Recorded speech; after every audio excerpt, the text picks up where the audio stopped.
Lucas capítulo 2, verso 21.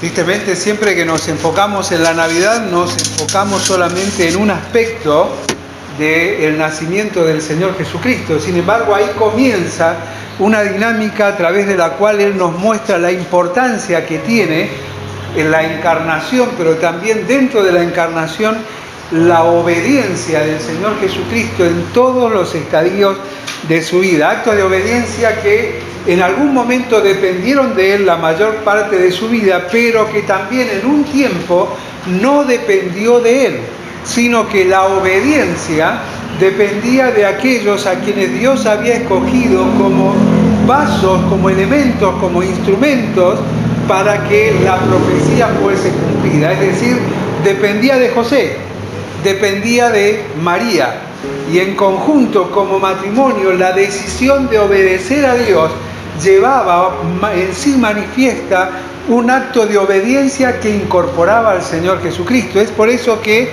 le vemos en el capítulo 2, verso 21, no solamente en el pesebre, sino que le vemos precisamente habiendo transitado aproximadamente 10 kilómetros desde Belén a Jerusalén para cumplir lo que Dios había estipulado en la ley. Y dice, cumplidos los 8 días para circuncidar al niño, le pusieron por nombre Jesús, el cual le había sido puesto por el ángel antes que él fuese concebido.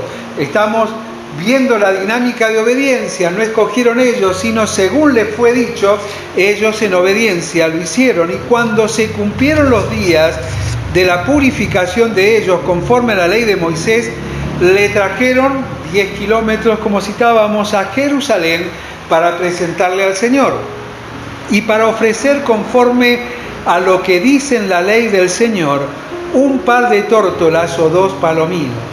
Y aquí había en Jerusalén un hombre llamado Simeón. Anteriormente habla de encuentros que transformaron la vida de José y de María, pero acá encuentros que transformaron la vida de 2 personajes importantes y 2 personas mayores. Uno de ellos dice un hombre llamado Simeón. Y este hombre justo y piadoso esperaba la consolación de Israel, y el Espíritu Santo estaba sobre él, y le había sido revelado por el Espíritu Santo que no vería la muerte antes que viese al ungido del Señor. Y movido por el Espíritu vino al templo, y cuando los padres del niño Jesús le trajeron al templo para hacer por él, no podía Jesús por sí mismo, pero para hacer por él, conforme al rito de la ley, él le tomó en sus brazos y bendijo a Dios diciendo, ahora Señor, despides a tu siervo en paz, conforme a tu palabra, porque han visto mis ojos tu salvación, la cual has preparado en presencia de todos los pueblos, luz para revelación a los gentiles y gloria de tu pueblo Israel. Y José y su madre estaban maravillados de todo lo que se decía de él. Y los bendijo Simeón y dijo a su madre María, he aquí que está puesto para caída y para levantamiento de muchos en Israel, y para señal que será contradicha. Y una espada traspasará tu misma alma, para que sean revelados los pensamientos de muchos corazones. Estaba también allí Ana, profetisa, hija de Fanuel, de la tribu de Aser, de edad muy avanzada, pues había vivido con su marido 7 años desde su virginidad, y era viuda hacía 84 años. Y no se apartaba del templo, sirviendo de noche y de día, con ayunos y oraciones. Esta, presentándose en la misma hora, daba gracias a Dios y hablaba del niño a todos los que esperaban la redención en Jerusalén. Lucas es el único que describe este momento especial, en la cual en su niñez el Señor Jesús, como citábamos anteriormente, no por voluntad propia, sino por disposición de los corazones de aquellos a quienes Dios había escogido, nos muestra su primer gran acto de obediencia cumpliendo la ley de Dios, ¿sí? Desde antes de su nacimiento, tanto María como José habían cumplido, habían abordado su rol. Más allá de las dudas de José, que quería dejarla a María, sin embargo, él asumió su rol y se acercó por pedido del ángel a María y, sin ser desobediente a la voz de Dios, cumplieron los tiempos de Dios. No en vano dice, a los 8 días fueron a Jerusalén. Los tiempos de Dios, es que los tiempos para Dios son de gran importancia. No solo para la división en la Biblia de todos los tiempos que hay en el cual Dios cumple sus profecías y manifestará su gracia, sino por sobre todas las cosas, los tiempos de Dios son importantes en este contexto, porque está hablando de los tiempos de Dios en función del Mesías. Escribía más adelante el apóstol Pablo a los Gálatas en el capítulo 4, verso 4, y llegado el día del cumplimiento del tiempo, nació Jesús.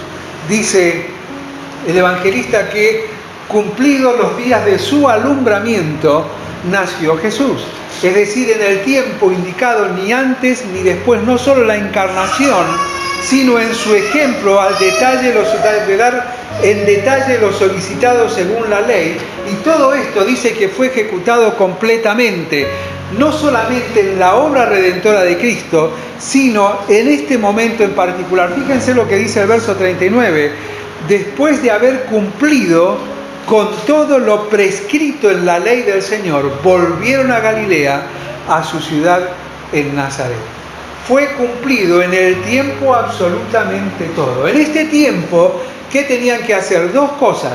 La primera era la presentación. Dice, cumplidos los 8 días para circuncidar al niño, le pusieron por nombre Jesús, el cual le había sido puesto por el ángel antes de que fuese concebido. La presentación, si presentaban al niño, a los 8 días debían de presentar, y en especial cuando era un varón. ¿Por qué? Porque a los 8 días habían prácticas y pautas muy particulares.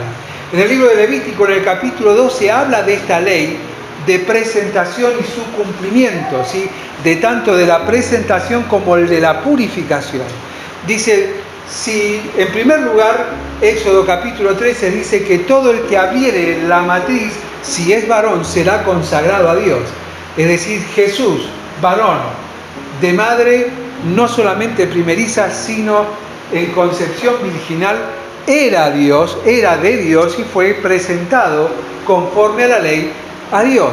Y se acerca precisamente para presentarlo. Habían 7 días, Levítico 12, en el cual cuando la mujer diese a luz un varón, dice, será impura.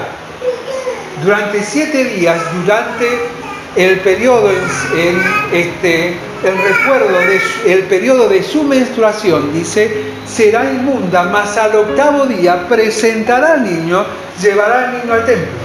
¿Sí? Al 8º día, 7 días, pero dice, si hubiese nacido niña, esto se duplicará. En vez de 7, 14 días será inmunda.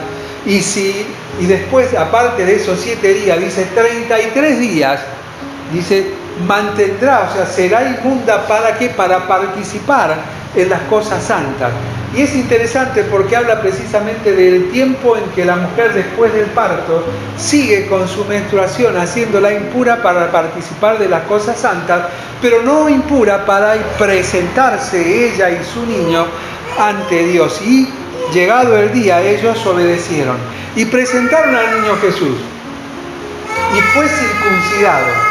Y es interesante porque esto hace referencia también a lo que decía el salmista en el Salmo 56, ¿sí? Dice, en pecado me concibió mi madre. Pero en Jesús había algo particular, no fue concebido en pecado. Podría haber sido hecha excepción en Jesús. Era el cumplimiento de la promesa, pero, como lo dice bien Juan en el capítulo 1, a los suyos vino, pero los suyos no le recibieron. Ellos no creyeron que Jesús fuese a manifestarse de esa manera, aun cuando los ángeles se habían acercado a un grupo de pastores, y era ese el problema que tenían los religiosos de la época. ¿Cómo no se nos acercó a nosotros y se le acercó a simples pastores para anunciarle? Es por eso que no podía ser el Mesías. No fue con nosotros, no era su manera. Sin embargo, el Señor Jesucristo, aun siendo sin pecado, se presentó, y no solamente se presentó para ser circuncidado, sino según el rito de la purificación. Allí en Levítico capítulo 12 no solamente habla en los primeros versículos de la mujer, sino habla también de los sacrificios que debían realizarse más adelante para la purificación. Y dice que cuando nacía un niño debían presentar un sacrificio de un cordero. Sin embargo, aquí dice que ¿qué presentaron? 2 tórtolas. Ese era el sacrificio de los pobres. Ese era el sacrificio de los pobres. Sigue diciendo la ley, en caso de no tener para ofrecer un cordero, podrá presentar 2 tórtolas o 2 palominos. Pero sí o sí había que presentarse.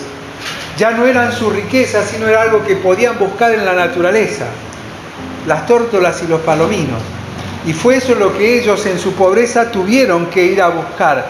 Pero es interesante porque en esta ceremonia de presentación y purificación nos recuerda que desde el nacimiento y a través del cumplimiento de quienes fueron utilizados y son recordados como sus padres, Él ya estaba manifestando su entrega incondicional en beneficio nuestro. Decía el apóstol, aquel que no conoció pecado, por nosotros fue hecho pecado. O aquel que no hizo pecado, por nosotros fue tratado como un pecador. Y le vemos allí a los 8 días siendo tratado como un pecador. Porque no fue concebido en pecado. Porque no necesitaba purificación por sí mismo, pues Él era puro en sí mismo. Él era y Él es el Santo de Israel, Dios hecho carne. Sin embargo, desde allí Él fue tratado como un pecador. Pero la entrega incondicional de Jesús no solamente la vemos allí y en el pesebre, sino que la vemos en todo y en cada uno de los pasos de su vida. Decía el apóstol Pablo escribiendo a los Corintios, porque ya conocéis la gracia de nuestro Dios, que por amor a vosotros se hizo pobre, pesebre, se hizo pobre, presentación, 2 palominos, se hizo pobre, ¿para qué? Para que nosotros con su pobreza fuésemos enriquecidos. La entrega y el sacrificio de Cristo va mucho más allá de un pesebre y una cruz, pues comenzó y termina en la misma eternidad. Ese lugar que nos era vedado y velado a consecuencia de nuestro pecado, pero que nos fue abierto a través de aquel del cual, como dice Pablo en Filipenses capítulo 2, fue obediente hasta la muerte y muerte de cruz. Aun cuando la obediencia no dependía de Él. Aquellos que fueron escogidos por Dios, por algo fueron escogidos y obedecieron a Dios en nombre de Jesús, presentándole y llevando todos los sacrificios para su purificación. Y es interesante esto, porque también nos habla del valor de los tiempos que decíamos recién, porque esto sucedió antes que vinieran los magos. Porque si hubiese sido después, tenían con qué comprar. Porque los magos trajeron a Jesús oro, incienso y mirra. Pero cuando fue presentado, ellos no tenían nada. Ofrecieron el sacrificio de los pobres.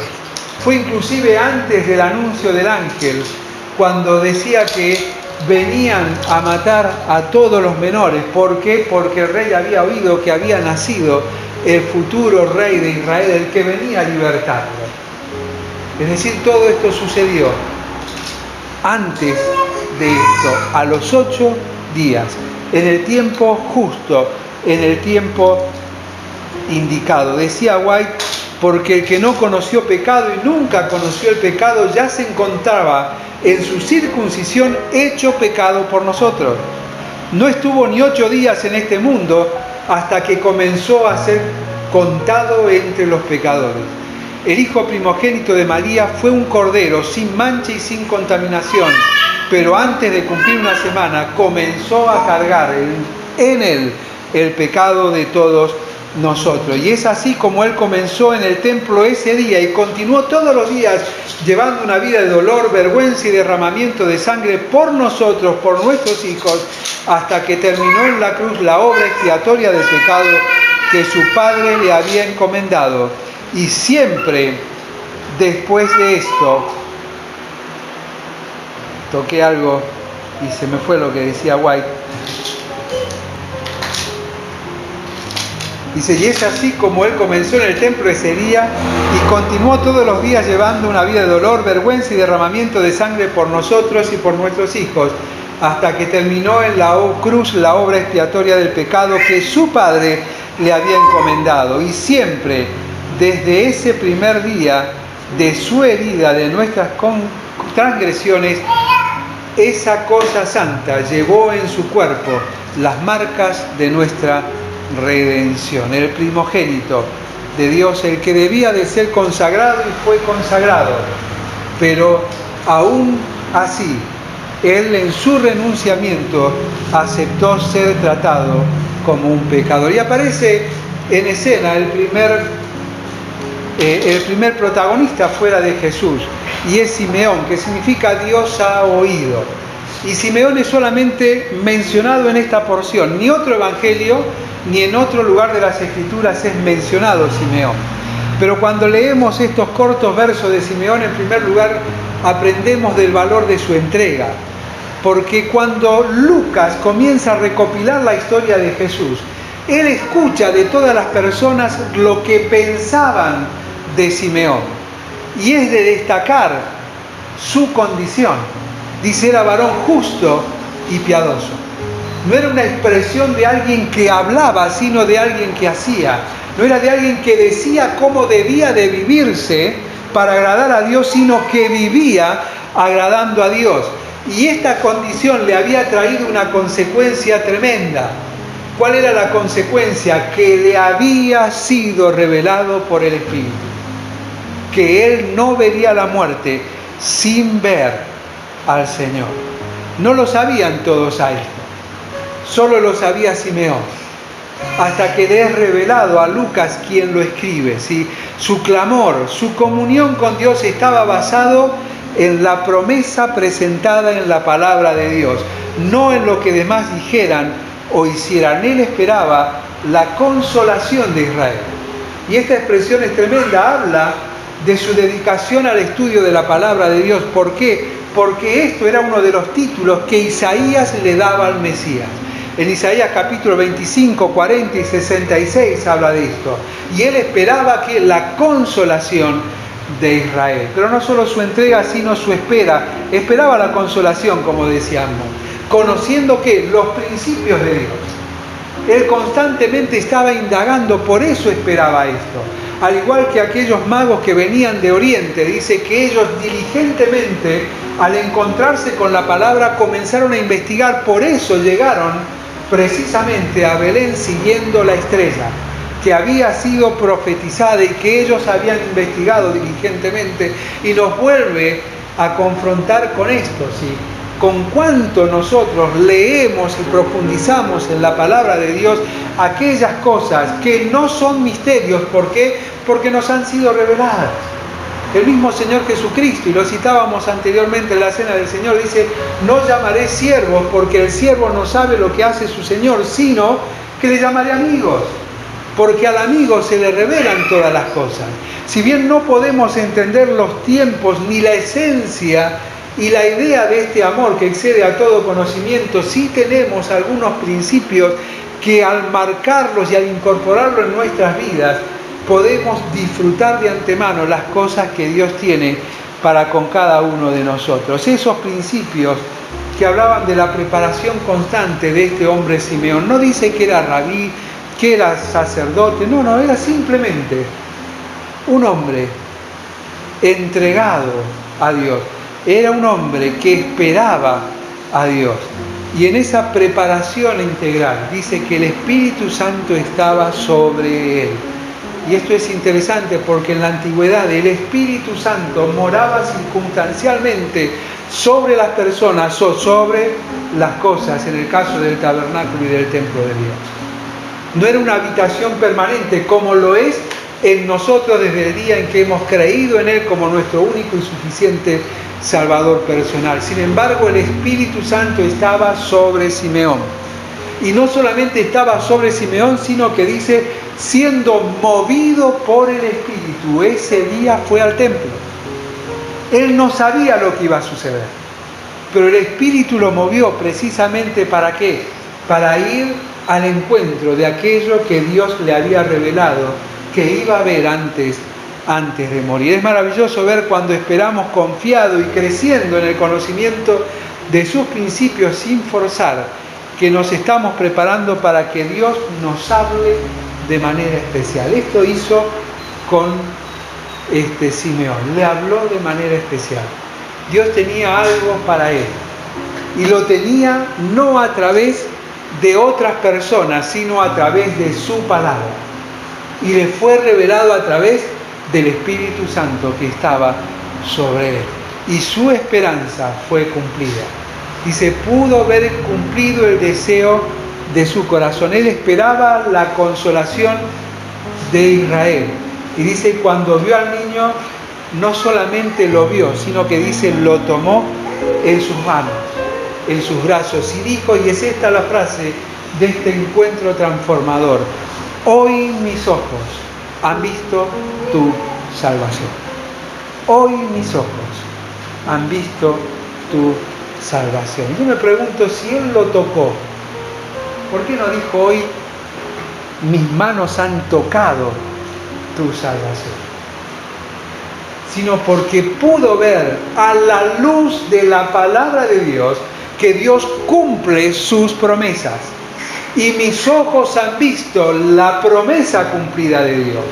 La luz, como decía Juan en el capítulo 1, que venía a este mundo y en el mundo estaba y el mundo por Él fue hecho, pero el mundo no le conoció, es la que Él tenía en sus manos. Por eso dice, mis ojos fueron abiertos.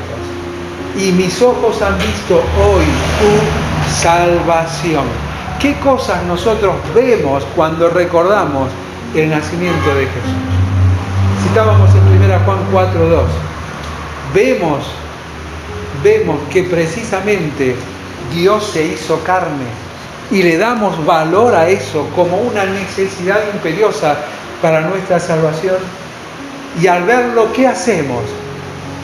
Dice en 1 Juan 4:2 que el que proclama que Jesús ha venido en carne, este es de Dios. ¿Qué hizo Simeón? Proclamó, mis ojos han visto tu salvación. Él es el Hijo de Dios. Sin embargo, es interesante que al igual que Juan el Bautista, el privilegio de Simeón y de Juan el Bautista fue maravilloso, pero para cada uno de nosotros es mucho mayor. Es mucho mayor. ¿Por qué? Porque tú y yo tenemos una bendición incomparable por el interés no nuestro, sino de Dios. Un interés inentendible del Padre por cada uno de nosotros.